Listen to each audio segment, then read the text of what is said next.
À 3,5, 4,5 ou 5,5 $, le wax de Maman Monseka vous rend inoubliable. Merci de nous contacter.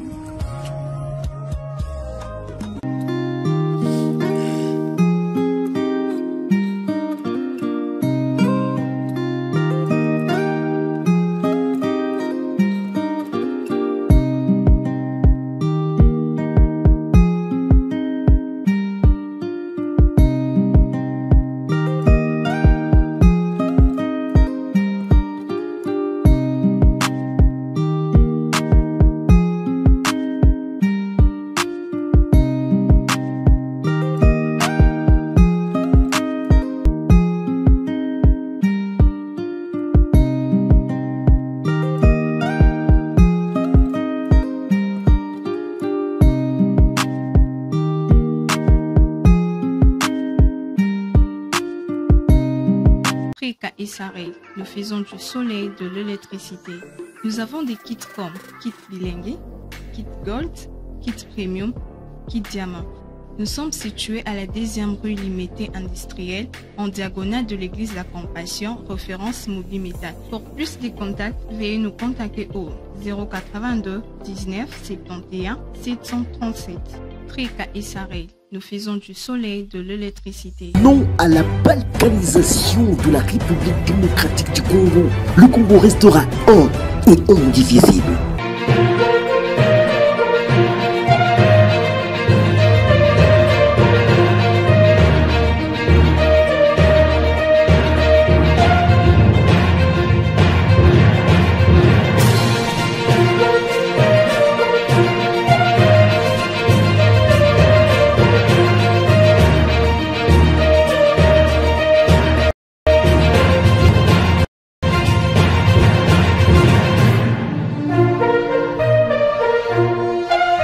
C'est un jour nouveau qui s'élève sur notre pays. Et nous souhaitons ce matin qu'il soit un jour d'espérance pour vous et pour nous. Petite citation. Si vous ne voulez pas être critiqué, si vous ne voulez pas être critiqué, ne faites rien, ne dites rien et ne soyez rien. À ce moment-là, personne ne va s'occuper de vous. Mais si vous dites quelque chose, vous faites quelque chose, ou vous êtes quelqu'un, vous avez une responsabilité, surtout étatique. Attendez-vous à ce que des grosses gueules comme nous puissions vous critiquer. Et quand vous faites bien les choses, nous prendrons également soin de le dire. Même si pour nous, un avion, un train qui arrive à l'heure n'est pas une info. Il y a des choses, beaucoup de choses sur lesquelles je souhaite personnellement m'entretenir avec vous. Parce qu'ici, vous le savez, les invités défilent, nous leur accordons la parole. Mais nous avons nous aussi des choses à dire pour exprimer le fond de nos pensées, vous donner l'info, mais également notre analyse personnelle de ce que nous pensons. Il y a beaucoup de choses. Beaucoup à dire. Et s'il vous plaît, j'en aurai pas pour longtemps. Une trentaine de minutes, pas plus. Mais à moins d'une demi-heure, je vous aurai dit des choses qui vont retenir votre attention et vous ne regretterez pas de vous être connecté à notre canal. Soyez les bienvenus, où que vous soyez. Enfin, il y a tellement de choses que je ne sais pas par où commencer. Ce matin, avant de prendre l'antenne, j'ai pensé à une question qui pourrait paraître bête, que mon fils de 7 ans m'a posée hier soir alors que nous parlions. Il m'a dit, papa, comment s'appelle notre Premier ministre? Ah, question pour un champion. Comment s'appelle notre Premier ministre? La question n'est pas venu comme ça. Le petit a sûrement entendu en regardant la télé. Madame Toulouka ou encore Monsieur Sama, tous les deux premiers ministres pris en charge aujourd'hui par le Trésor public. Alors je me dis, légalement, c'est Sama qui est Premier ministre parce que il a été investi par l'Assemblée nationale. Mais malheureusement, il est démissionnaire. Madame Toulouka a certes été nommée par ordonnance du président, mais elle n'est pas encore première ministre. Pour l'être ou avant de l'être, elle doit se voir, son programme doit être validé et son gouvernement être investi. Parce qu'on ne peut être Premier ministre que quand on est à la tête d'un gouvernement. J'étais embarrassé, tout intellectuel que je suis. Quelle bonne réponse donner à ces gamins? Parce que la mauvaise risque d'impacter son savoir. Et je me suis mis à lui expliquer des choses, certaines qu'il comprenait à peine. Entre parenthèses, dans ce pays, à l'heure qu'il est, l'État congolais paye 2 individus. L'un qui ne fait plus rien, parce qu'il a été élu député, sénateur, il s'ébattrait, après ce que j'ai appris, pour se retrouver au bureau du Sénat. L'autre, qui est toujours aussi ministre du plan. Parce que quand ils vont là-bas au Conseil des ministres, Madame Toulouka, je crois qu'elle y va non pas comme première ministre, mais elle y va comme ministre du plan. Elle est toujours ministre du plan.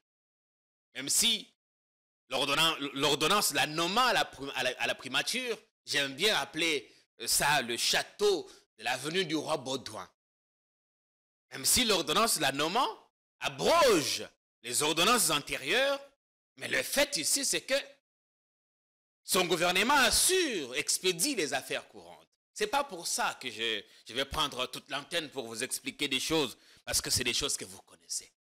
C'était juste une petite question de curiosité, mais posée par mon fils, et je pense que l'État doit tout faire pour que l'enfant ait une bonne réponse, et rapide. Parce qu'à côté, on dit que c'est la Constitution qui bloque. Ça, je vais y revenir. Parce que ça fait aujourd'hui 108 jours.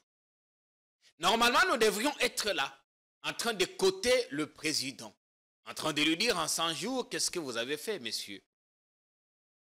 Ouais, normalement. Si on était au précédent quinquennat, en ce moment, nous étions déjà en train de parler des maisons préfabriquées, en train de parler des travaux de sauts de moutons qui n'avançaient pas. En ce moment, évidemment, en 2019. 100 jours se sont écoulés. Je vais y revenir. Parce que depuis hier, il circule sur Internet des capsules avec une question tout aussi simple. Que retenez-vous des 100 premiers jours de M. Félix Tshisekedi? Bon, on n'a peut-être pas besoin d'avoir fait les Sciences Po à Sorbonne ou d'être Magellan qui voyage partout à travers le pays pour trouver une réponse à cette question. Mais je vais y revenir. Il y a tellement de choses, d'autres cas de corruption, de détournement.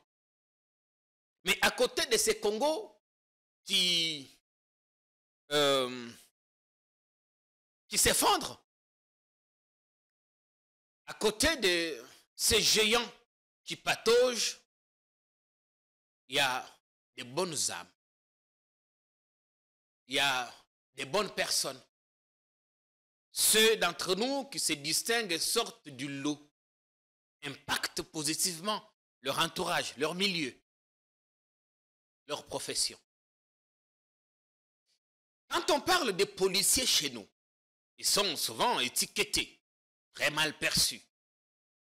Ils sont dans ce qu'on appelle les tracasseries, les arrestations arbitraires et tout ce qui va avec.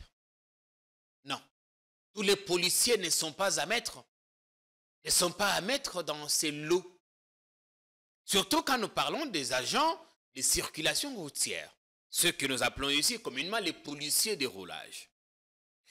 Certains d'entre eux ont même été primés par le passé, du temps de Matata Pogno.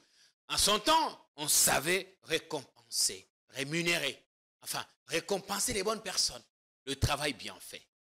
Il y a un homme, sa photo va s'afficher.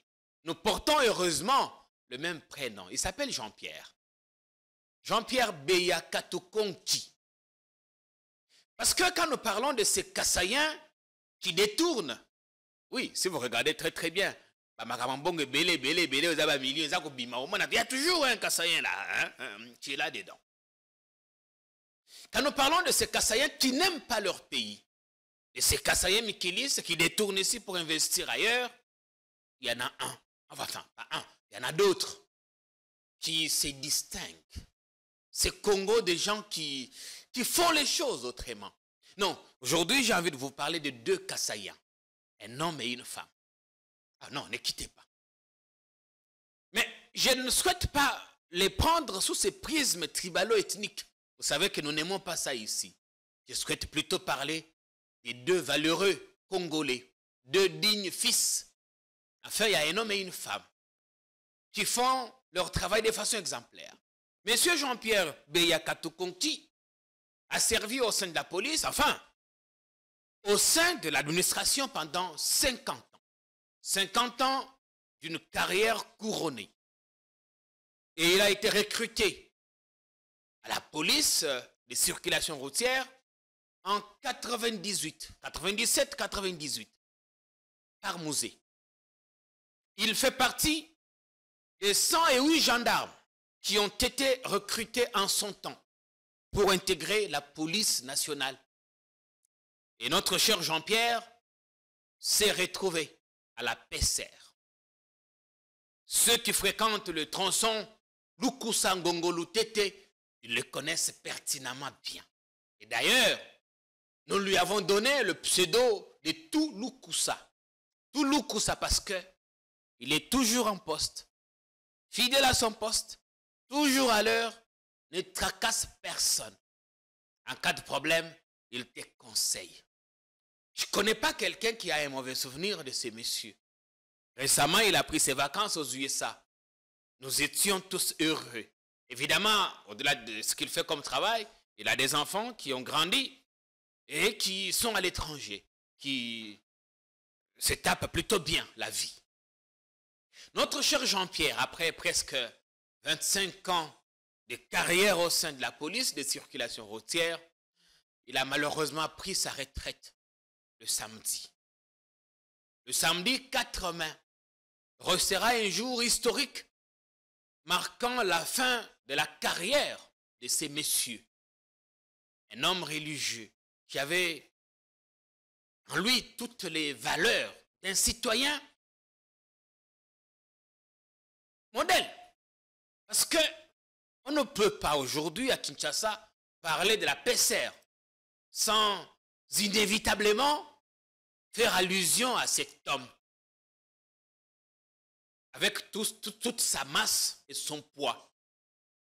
Je suis passé par là plusieurs fois alors qu'il faisait extrêmement chaud, une forte canicule. Ces messieurs, avec son âge, étaient toujours là en poste. Vous n'appellerez pas ça corruption, mais j'ai dû m'arrêter. Personnellement, je souhaite parler de ce que je connais à bien de reprises. Parce que, je ne donne pas l'argent aux policiers. Parce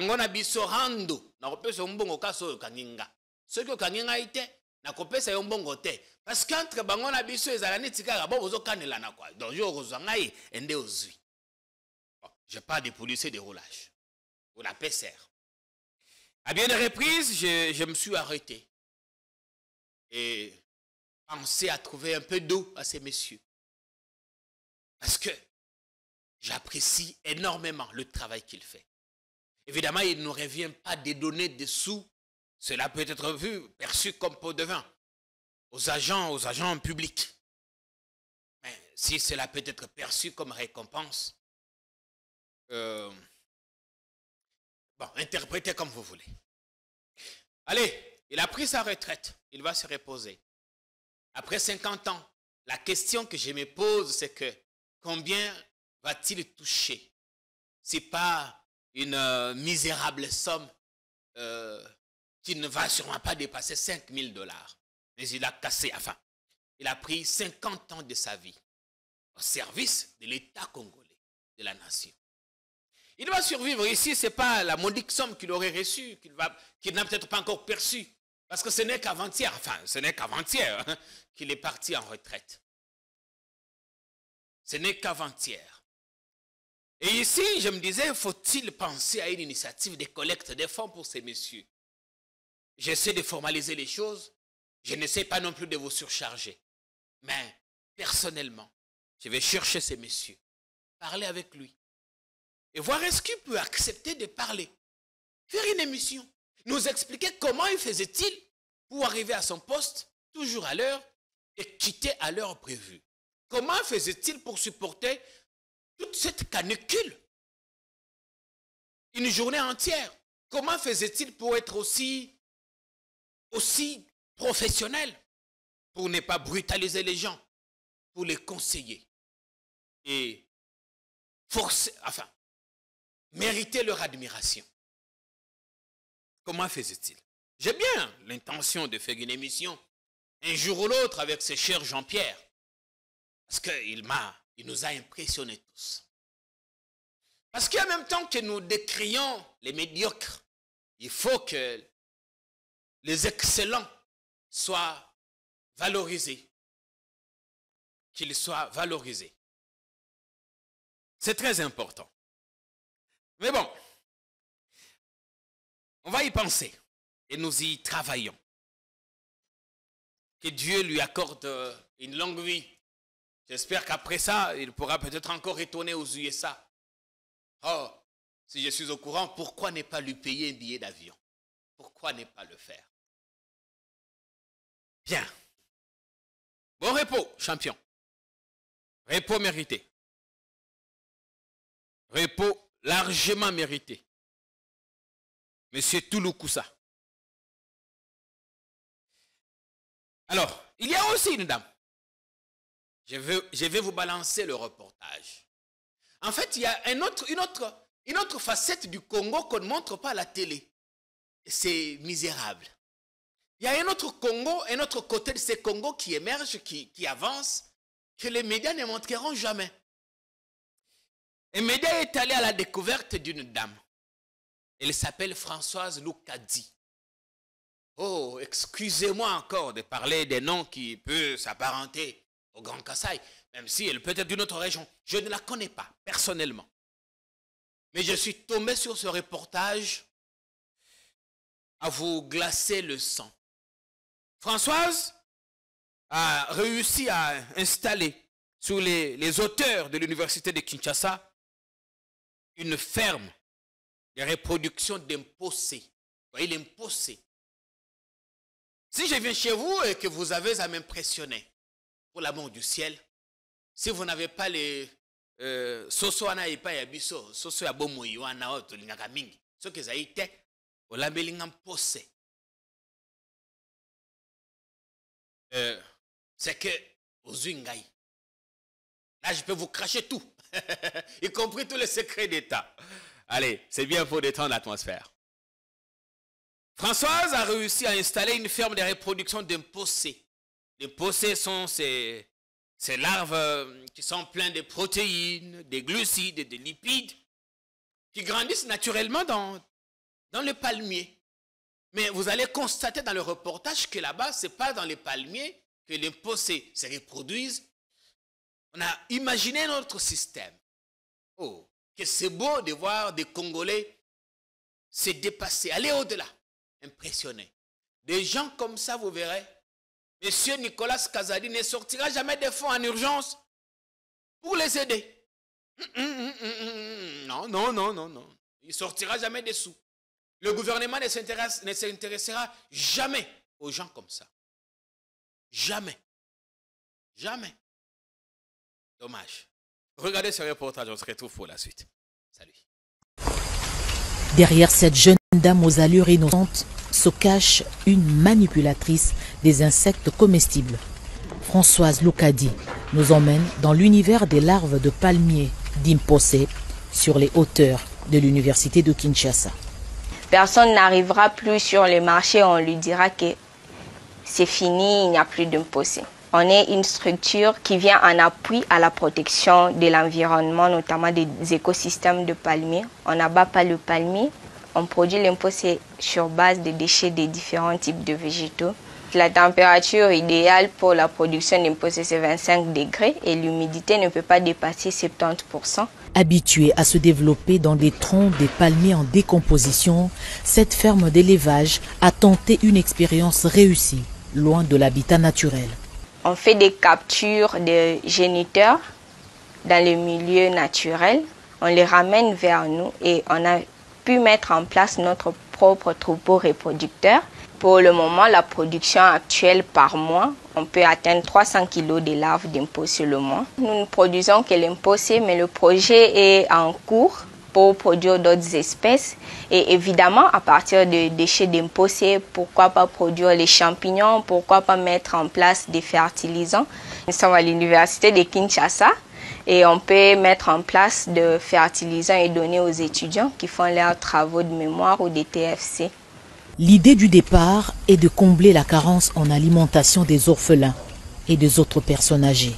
Arriver à mettre en place une petite usine de production des produits variés à travers des différents sous-produits d'imposés. Pourquoi pas de l'huile à base de l'huile d'imposé, pourquoi pas des bonbons, des biscuits à base de protéines d'imposé, parce que ça sera plus facile pour les enfants. Pour le moment, ce n'est pas tous les enfants au niveau des orphelinats que nous visitons qui acceptent de manger les larves comme ça. Pourquoi pas mettre en place des sucreries, des biscuits, des bouillies à partir d'imposés, et ça sera facilement plus consommé. Beaucoup de dextérité pour extirper les cadavres. Cet insecte dispose des protéines pouvant remplacer la viande, d'énormes protéines, des glucides et des lipides. Est-ce que c'est formidable? On se demanderait bien si on est toujours au Congo. Ouais. Des gens comme cette dame méritent bien des subventions. Ils méritent bien d'être subventionnés par l'État. Ils ont des idées. Ils peuvent aller encore au-delà de ce qu'ils font. J'ai prévu de me rendre visiter cette ferme ou ce laboratoire ce week-end. Et je vous en dirai un peu plus. Ouais, je vous en dirai un peu plus. Et vous voyez qu'à côté de ce Congo qui tangue, qui perd des boussoles, qui n'a pas de repères, qui est bloqué par la Constitution désormais, il y a d'autres Congolais qui profitent de cette situation, afin qu'ils ne restent pas le bras croisé, qui font autre chose que ça. Est-ce qu'il y aura beau? Pendant que les autres se battent, hier nous parlions de 20 millions de cautions du marché central. Et c'est Godem Poy qui lance l'alerte à Lingibali Ambongoana.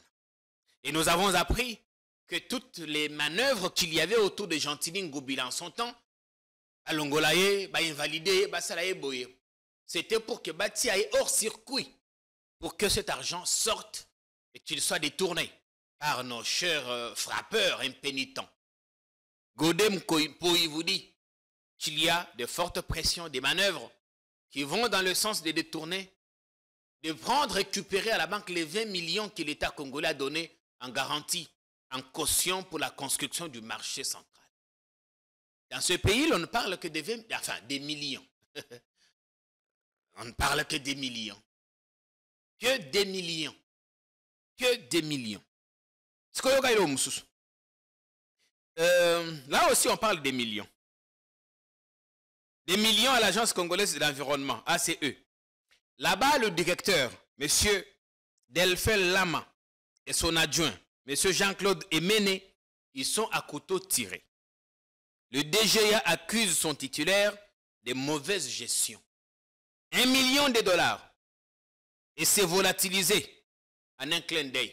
Voilà, ils allaient communiquer à DGA. Le directeur général adjoint a sali communiqué. Azako funda titulaire naye. À lobby, Azako gérer Mabé, entreprise, structure de l'Agence congolaise de l'environnement. 1 million de dollars et bungi. DGA lobby, 300 000 dollars étaient destinés à l'achat de 8 jeeps. Cet argent a pris une autre destination. Cet argent a pris une autre destination. à l'Agence congolaise de l'environnement. Les alités que non, un lanceur d'alerte a parlé. Non, un militant des droits de l'homme a dénoncé. Non, un journaliste a mené son enquête. Non. Ici, c'est le numéro 2 de cette structure qui accuse son titulaire. Évidemment, on peut accuser quelqu'un pour nuire à sa réputation. Pour l'instant, nous nous limitons à donner l'info, mais nous allons également chercher à avoir l'autre son des cloches. On ne parle que des millions. Des millions qui se volatilisent. Des millions qui prennent des destinations inconnues dans ce pays. Et personne n'est inquiété. À Bruxelles, le président Tshisekedi s'inquiétait et s'alarmait en disant que la corruption a pris des proportions exponentielles dans notre pays. Et à la corruption, et à la vol, on a détournement. Mais ma question, combien de corrompus a-t-on arrêté? Combien de corrompus a-t-on interpellé? Combien de détourneurs a-t-on mis au gnouf? Combien? Oui, c'est vrai. Une chose est de le dire, de le dénoncer, le regretter, même si nous considérons que le président n'est pas un lanceur d'alerte. Votre job, quand on vous a mis là-bas, c'était de mettre fin aux mots qui rongent la République et non pas de nous rappeler toujours ce qui ne va pas. Quand ça ne va pas, c'est-à-dire que vous avez échoué. Soyons pratiques. Combien de gens corrompus on a arrêtés? Parce que la corruption s'est tellement métastasée que, y compris l'agence qui est censée lutter contre elle, certains de ses responsables ont été attrapés la main dans le sac. Ok, Moussikate, Namaponomi Oileki, c'est simulacre qu'il y a pas élection. Des sénateurs et des gouverneurs. Vous pensez vraiment que si on était sérieux, on n'arrêterait pas des individus qui ont trempé, qui sont trempés dans la corruption? Vous êtes sérieux? Vous êtes sérieux que le procureur n'a pas écouté toutes les dénonciations faites par-ci, par-là? Vous êtes sérieux qu'après cette élection, que les choses se passent comme si de rien n'était? Surtout quand on sait que le procureur avait activé ses services et s'était mis en branle pour neutraliser ou mettre hors d'état de nuire toute personne accusée d'être corrompue ou d'avoir corrompu. Surtout quand on sait que le président lui-même, recevant la ministre de la Justice, lui a donné injonction de traquer, de décourager tous les candidats ou électeurs corrompus. Avec tout ce qui s'est dit, on est sérieux dans ce pays qu'on ne peut pas mettre la main, même sur une seule personne. On est sérieux. Mais monsieur le président, si c'est comme ça, pourquoi devriez-vous vous plaindre? Pourquoi devriez-vous vous plaindre? Ah oui, c'est ça. Parce que le cas pratique, le cas le plus récent d'une corruption flagrante, ils allaient pour l'élection. Je ne vais pas citer des cas, moi. Mais si vous mettez élection sénatoriale au Congo, corruption aux élections sénatoriales, vous verrez tellement des cas. Ils sont légions.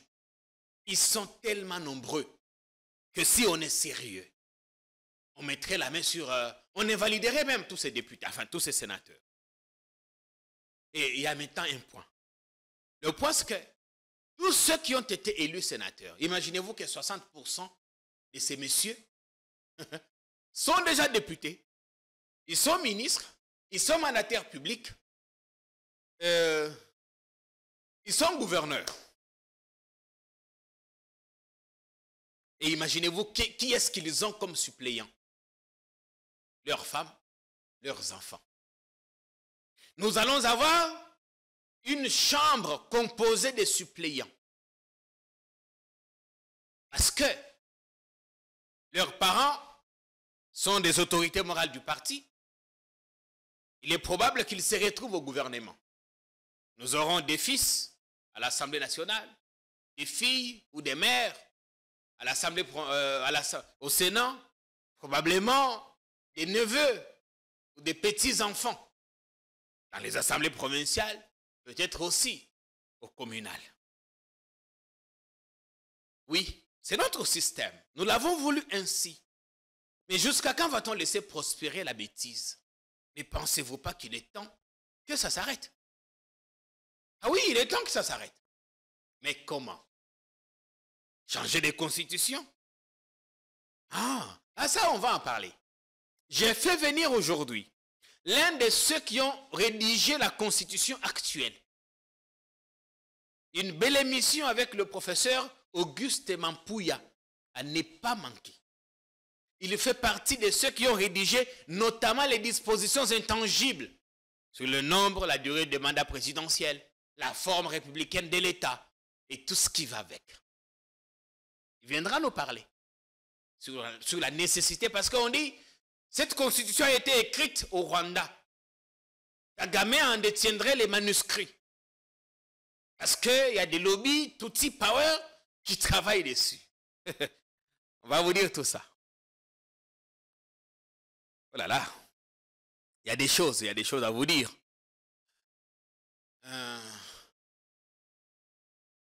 On va essayer de trouver des mots qui vont avec pour vous les dire. Hier, nous parlions d'une dame et de son fils qui ont été assassinés. L'avocat de la famille a ouvertement accusé des éléments de la police affectés à l'opération Panthère Noire. Le ministre de l'Intérieur, M. Kazadi Peter, a réagi quant à ce. Il disculpe la police à l'objet Batoana Bazali va policier té. C'est des individus en tenue de police qui ont commis ces forfaits. Pourquoi ont-ils commis ces forfaits? La question à se poser. Les individus qui portent des tenues de police, qui ne vont pas braquer les gens qui ont des sous, ils vont arrêter un gamin qui n'avait sûrement pas plus de $10 dans ses poches et mettre la fin et à ses jours et à ceux de sa mère. Non.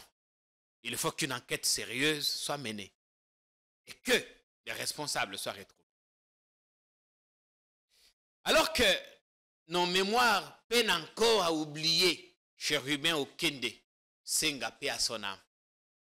Alors que les souvenirs sont encore tellement frais dans nos mémoires que nous ne pouvons pas les chasser. Comme disait Patrice Emery Lumumba. Un autre député katumbiste a bien failli laisser sa peau hier. Ouais. Il n'eût été la vigilance des jeunes autour de lui. Et n'eût été le Seigneur. Il y a eu une fusillade. Fusillade à Kinshasa. Pas très loin du palais du peuple et du stade des martyrs. Ce député Gratien Irachan a été pris en sandwich par des tirs croisés. Il a eu la vie sauve grâce à la vigilance des jeunes autour. Son témoignage, encore une fois, il le fait glacer le sang dans les veines. Ce matin, nous serions en train de parler d'un autre katumbiste tué. Par qui? Pourquoi? Qu'a-t-il fait? Gracien Hachan, de Saint-Nicolas, comme on l'appelle, est député ensemble, élu, je crois, de Mahadi. Dans tous les cas, il est élu de l'ancienne province orientale. Je vous laisse suivre son témoignage. On se retrouve pour deux autres éléments. Allez, à vous glacer les sangs. À vite, à très vite. Je viens d'échapper à un assassinat. Des tirs croisés avec des armes à feu entre l'avenue de Kabinda, le croisement avenue de Kabinda et l'avenue Kasavubu. C'était exactement à 21h03. Je ne sais pas ce qui s'est passé pour que on arrive à tirer de cette façon-là à pleine ville de Kinshasa. Pour ceux qui fréquentent ces tronçons, ils savent que la route n'est pas bonne là. Et donc, ce qui s'est passé est que j'étais visé par devant et par derrière. Et on a tellement tiré. Et il y a eu beaucoup de jeunes qui ont accouru. Et c'est là où j'admire le comportement des jeunes Kinois. Ils se sont mobilisés massivement pour rechercher ceux qui étaient en train de tirer. Ils ont échappé. En fait, ces gens, ils ont fui ces assaillants. Et en fait, comme j'étais au croisement, j'ai voulu prendre à l'avenue Kasavubu pour arriver au niveau de Pongali.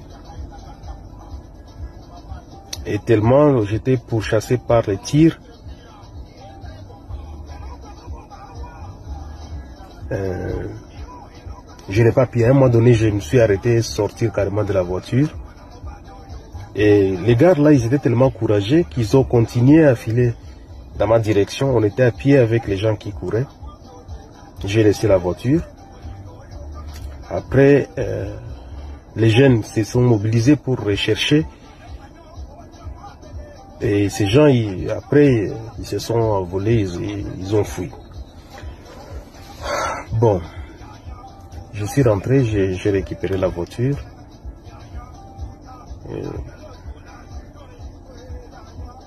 Après, il y a eu même des jeunes qui ont voulu encore se retourner contre moi, pensant que c'est cette voiture elle-même qui hébergeait la personne qui avait tiré, ou les gens qui avaient tiré. Heureusement, il y avait des motards qui étaient témoins oculaires de ce qui s'est passé. Et ils sont venus même me protéger encore une fois de plus. Et ils m'ont escorté pour que je puisse partir.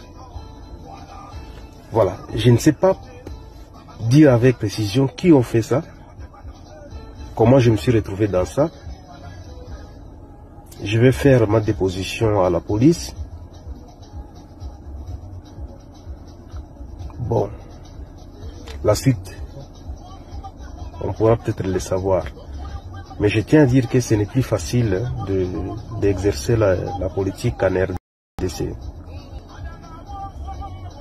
Bon, le reste on verra. Voilà. Bien. Ce matin donc, nous serions en train de pleurer, de faire couler des larmes, de penser à ces belles interventions, que ce soit lors de la législature passée ou celle-ci.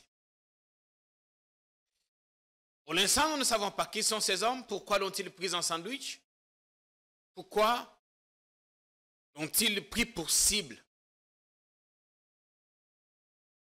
Quand ces coups de feu ont commencé, tout ce que je sais, c'est que j'étais au téléphone avec quelqu'un qui vit dans le rayon sur Willery. J'ai senti ça et la personne m'a dit, ah, mais depuis un temps, il y a des coups de feu chez nous. Kamasa, c'est ça qu'on met à côté à stade des martyrs. On a négligé, comme c'était un appel WhatsApp, on a pris un peu de temps. La personne me revient, mais non, je dois raccrocher parce que il faut que j'appelle mon jeune frère Massa, si on est baki Sami sur ma casse. Ça s'est intensifié. J'ai rappelé 1 heure après pour savoir ce que c'était. Parce que dans notre temps, je continue à chercher. J'ai cherché à appeler la police, appeler tel pour comprendre c'était quoi le problème.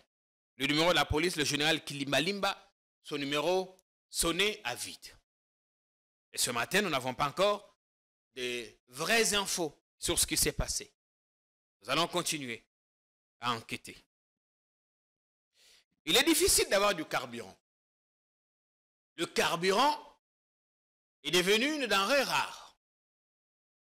Dans ce pays,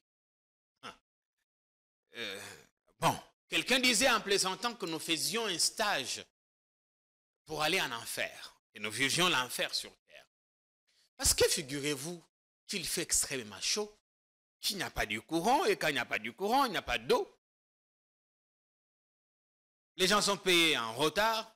Ah, petite note, on a ajouté un peu d'argent aux fonctionnaires. Oui. Et exception, certains fonctionnaires ont commencé à être payés depuis hier. Exception. Oui. Parce que quand c'est bon, il faut le dire. On leur a ajouté combien? Ça dépend d'un fonctionnaire à un autre. Mais dans tous les cas, quand vous prenez, c'est que je pars de la fiche de paye de quelqu'un que je connais très bien. En 2018-19, son salaire était autour de 400 $. Ce qui va foutre en francs, autour de 400 $.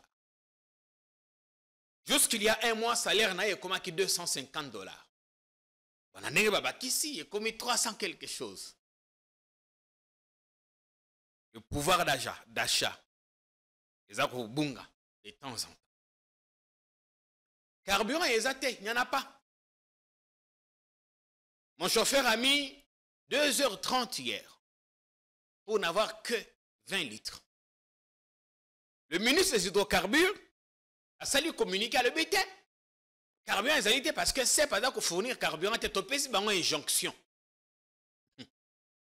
Aïe, ce pays. Et la CEP s'est défendue. La CEP vous dit, le problème c'est l'État. Son insolvabilité, monsieur le ministre. Il faut arrêter d'être populiste. L'État est insolvable. L'État n'a pas de dette vis-à-vis de la CEP. Mais l'État doit de l'argent aux sociétés pétrolières. C'est ça la vérité. Et la CEP, son rôle, c'est juste de gérer les stocks et de les distribuer. Rien que ça. Les stocks, notamment des grandes sociétés comme Total. Et je crois qu'Obil aussi dans une certaine mesure. D'autres. Alors, ces sociétés pétrolières demandent de l'argent à l'État. Le système a été mis en place depuis Kabila. Parce que s'il faut que tout soit carburant au prix véritable qui inclut bénéfices et tout ce qu'il va pour les opérateurs économiques, nous achèterons un litre à bien plus que ça. En son temps, les gens de Kabila ont initié ce qu'on appelait la décote pétrolière. C'est une sorte de subvention que l'État donne aux sociétés pétrolières. Bango sikoyo bakitisa le prix de la pompe, le prix du litre à la pompe, Congolais, citoyens, utilisateurs ou usagers, somme carburant n'a pris légèrement bas. Et l'État vient suppléer. Pour mieux comprendre l'histoire de la décote pétrolière, les alliés Makambo, il y a 15 millions. Il y a un pourcentage énorme qu'on donne. Que l'État paye. Comme ça, il garantit le contrôle et la stabilité du marché. Mais depuis un temps, l'État a accumulé des millions de pétroliers. Comme l'État ne paye pas, les pétroliers sont à bout de souffle, ils ne peuvent pas s'approvisionner comme il se doit. Et comme eux aussi ont des déficits, ils ne peuvent pas payer la CEP. Petit exemple, vous êtes locataire. L'argent qui vous permet de payer le loyer, c'est votre argent de salaire. En quelque sorte, vous travaillez chez l'État. L'État ne vous paye pas. Et du coup, vous ne pouvez pas payer le loyer. Et dans ce cas, la CEP est le bailleur.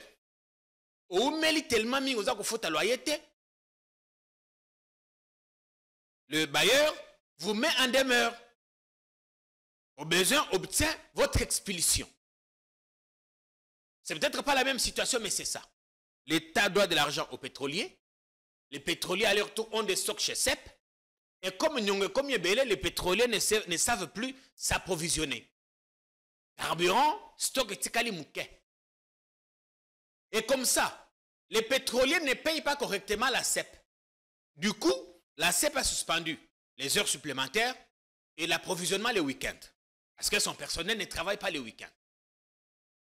La nuit, la CEP a approvisionné des stations. Et selon le communiqué de la CEP, les agents qui travaillaient la nuit étaient payés. Ils avaient droit aux heures supplémentaires.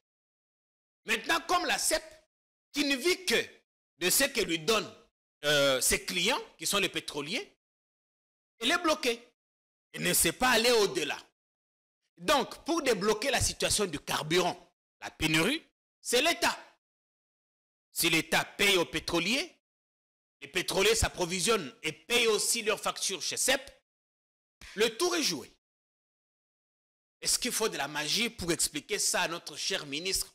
Il le laissait sûrement. Mais son communiqué d'hier, non, j'ai donné instruction. Oh, messieurs, vous avez donné instruction. Comment ça? Comment ça s'est fait? Parce que c'est des entreprises privées. Donc, c'est ce que vous méritiez de savoir. Au sujet, il y a pénurie à carburant. Ce qui est continué, même ici, notre générateur pourrait s'éteindre. C'est très compliqué.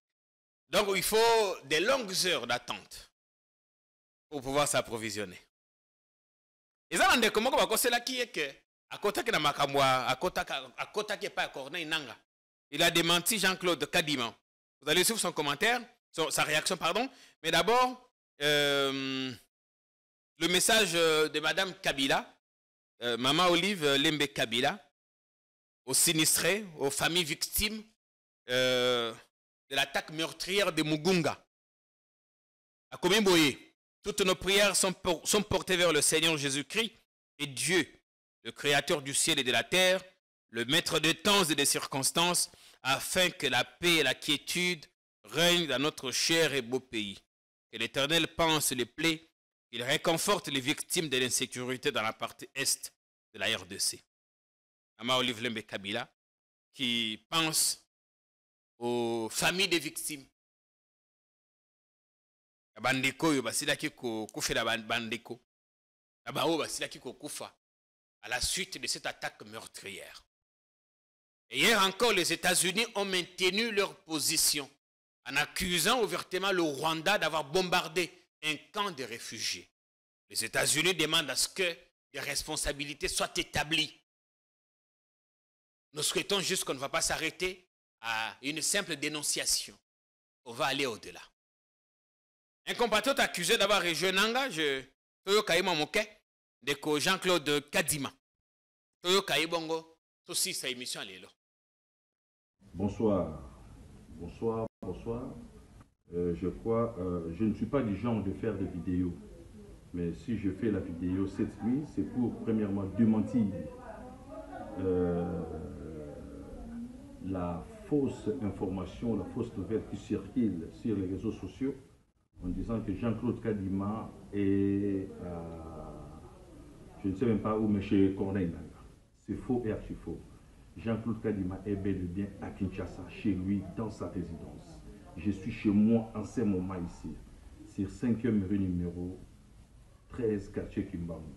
D'ailleurs, nous n'avons même pas de courant, mais je suis chez moi. Et éprouvé, j'ai perdu ma grande sœur et les deuils se tient chez moi dans ma résidence. Je viens à peine même de parler avec un de mes frères, Ardan Kabambi, dont je salue de loin, merci. Et j'attends votre visite chez moi, comme vous m'avez rassuré. J'aimerais apaiser le mien, que je suis là, et je ne trahirai jamais mon pays, et surtout pas mon président. Je suis de l'Union Sacrée.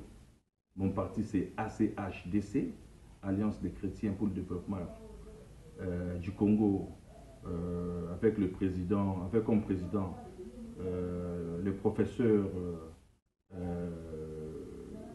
Godempoï Kadima, donc le pasteur, quoi, vous connaissez. Donc je demande cette information et toutefois la justice est là. De demain, nous allons saisir officiellement les instances judiciaires pour que soit poursuivi l'auteur de cette vidéo. Encore une fois, merci.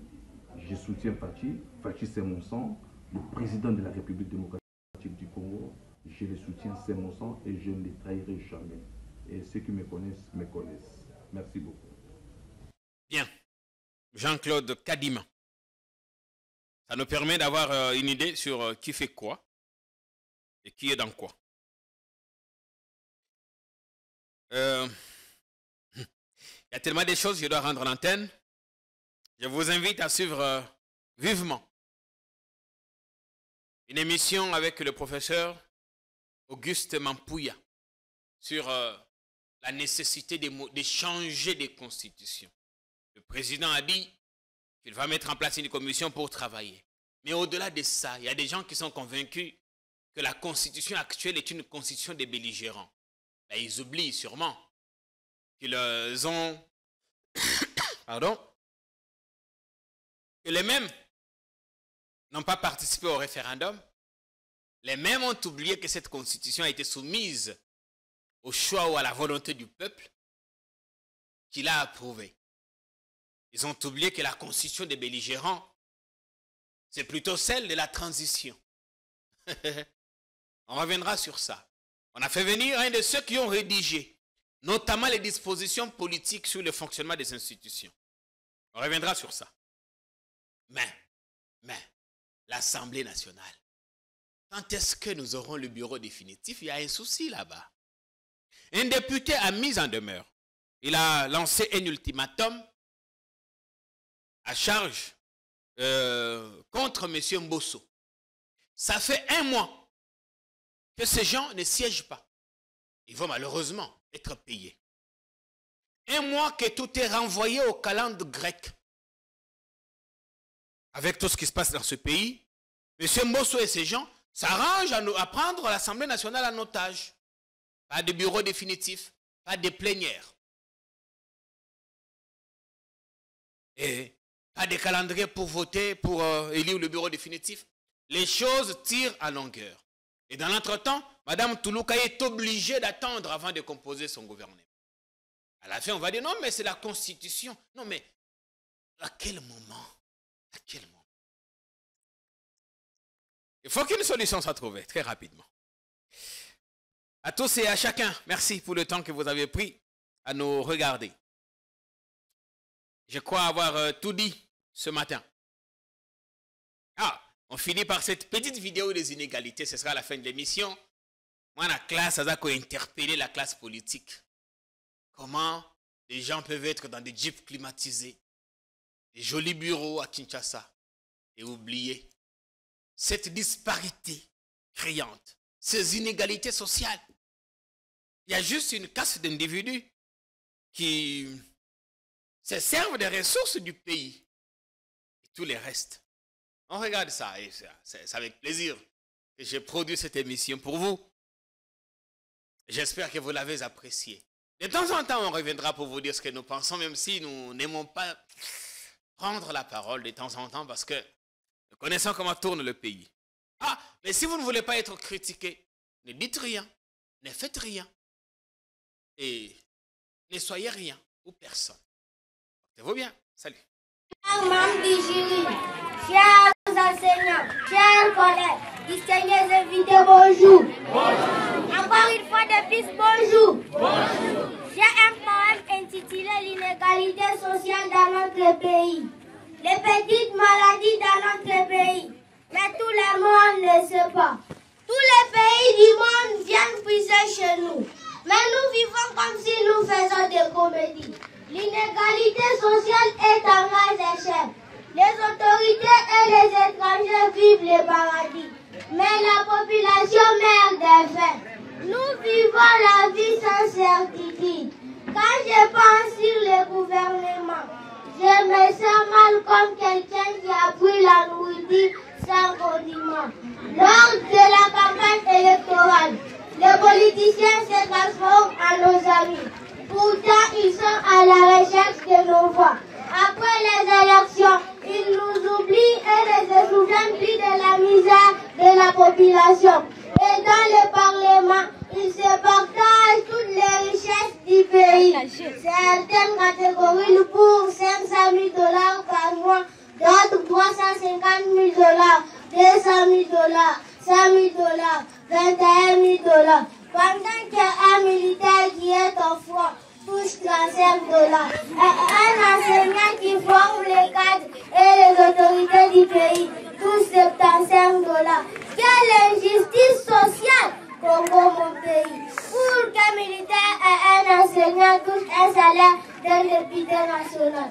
Par mois, il faut qu'il travaille pendant 22 ans. Cher public, l'inégalité sociale, c'est aussi une autre guerre sous une autre forme. Comprenez mon émotion. Un salaire d'un enseignant pour 22 ans égale à un salaire d'un député national par mois. C'est pourquoi aujourd'hui, tout le monde est devenu politicien. Parce que que c'est dans la politique où reste l'argent. C'est l'inégalité sociale. C'est depuis notre guerre froide qui gagne les pays. Chères autorités, revenez à la conscience du patriotisme pour une redevabilité. Ce poème est écrit par les enseignants de l'EPE du Congo. C'est moi, votre élève KM, membre de l'EPE du Congo de la 4e année. Je vous remercie et je vous